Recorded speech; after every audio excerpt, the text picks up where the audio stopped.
ദൈവനാമം വാഴ്ത്തപ്പെടട്ടെ. എല്ലാവർക്കും ക്രിസ്തുവിൽ വന്ദനം അറിയിക്കുന്നു.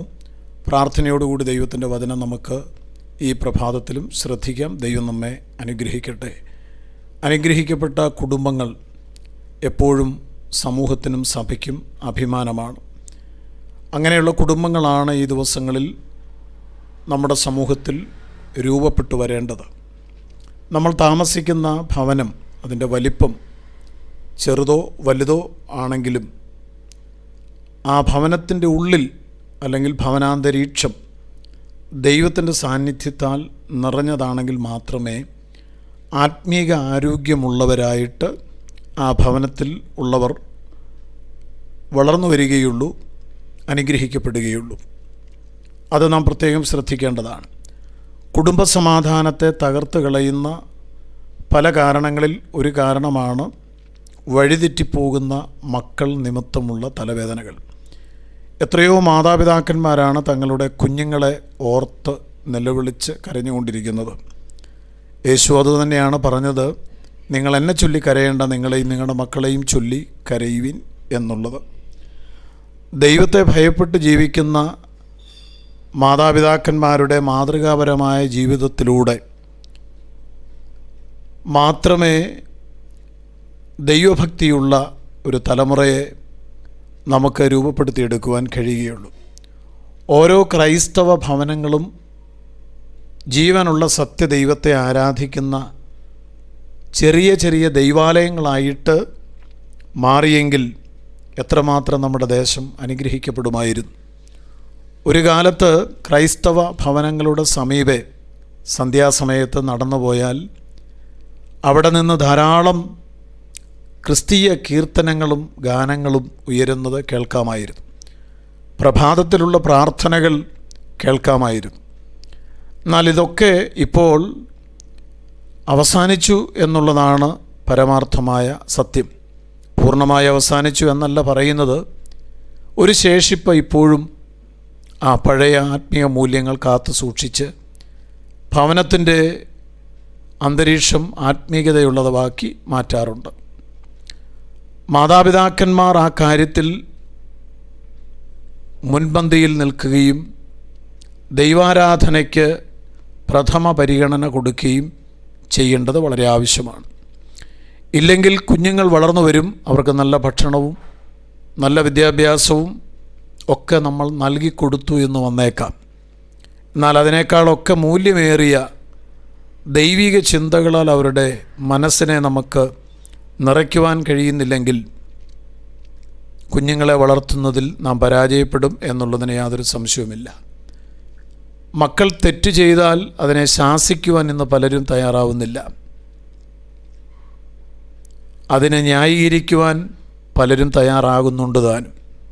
ഈ കാലഘട്ടത്തിൽ അങ്ങനെയൊക്കെ പറ്റൂ എന്ന് പറയുന്ന അവസ്ഥയിൽ എത്തിച്ചേർന്നിരിക്കുകയാണ്.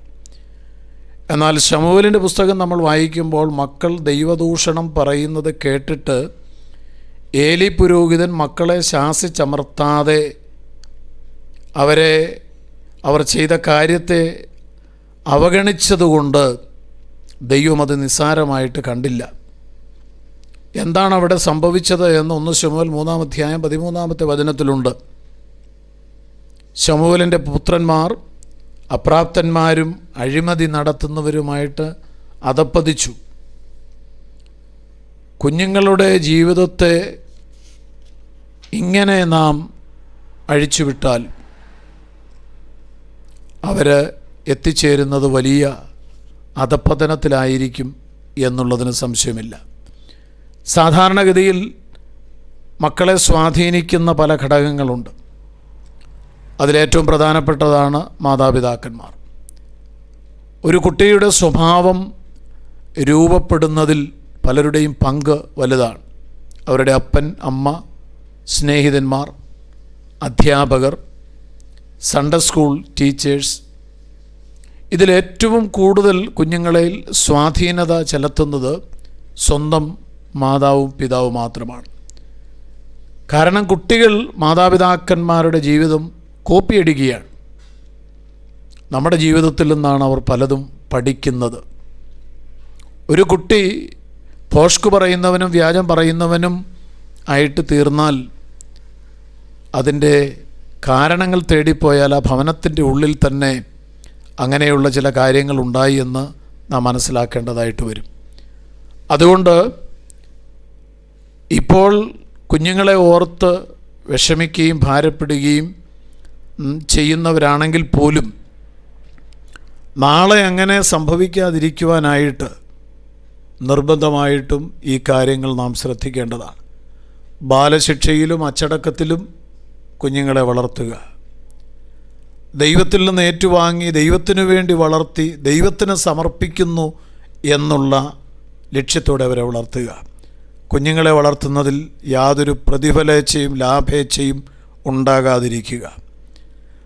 അവരെ ദൈവത്തിൻ്റെ സ്വഭാവമുള്ളവരാക്കി വളർത്തിയെടുക്കുവാൻ നാം കഠിനാധ്വാനം ചെയ്യുക. ദൈവത്തിൻ്റെ രാജ്യവും നീതിയും അന്വേഷിക്കുവാൻ അവരെ പ്രേരിപ്പിക്കുക. അതിനുള്ള മാതൃക നമ്മൾ കാണിച്ചു കൊടുക്കുക. അങ്ങനെയെങ്കിൽ കുഞ്ഞുങ്ങൾ നിമിത്തം നാളെ കുടുംബത്തിനകത്തൊരു പ്രശ്നമുണ്ടാവുകയില്ല. ഏത് രാജ്യത്ത് പോയാലും ഈ ദൈവത്തിൽ ആശ്രയിപ്പാൻ അവർ പഠിച്ചിരിക്കും, അവർ അനുഗ്രഹിക്കപ്പെട്ടിരിക്കും. സ്വർഗീയ പിതാവേ, അവിടുത്തെ വചനത്തിനായി ഞങ്ങൾ സ്തോത്രം ചെയ്യുന്നു. അനുഗ്രഹിക്കപ്പെട്ട തലമുറകൾ സഭകളിലും കുടുംബങ്ങളിലും ഉണ്ടാകേണ്ടതിന് ഞങ്ങൾ പ്രാർത്ഥിക്കുന്നു. മാതൃകയുള്ള മാതാപിതാക്കന്മാരായിട്ട് എല്ലാവരും തീരേണ്ടതിന് സമർപ്പിക്കുന്നു.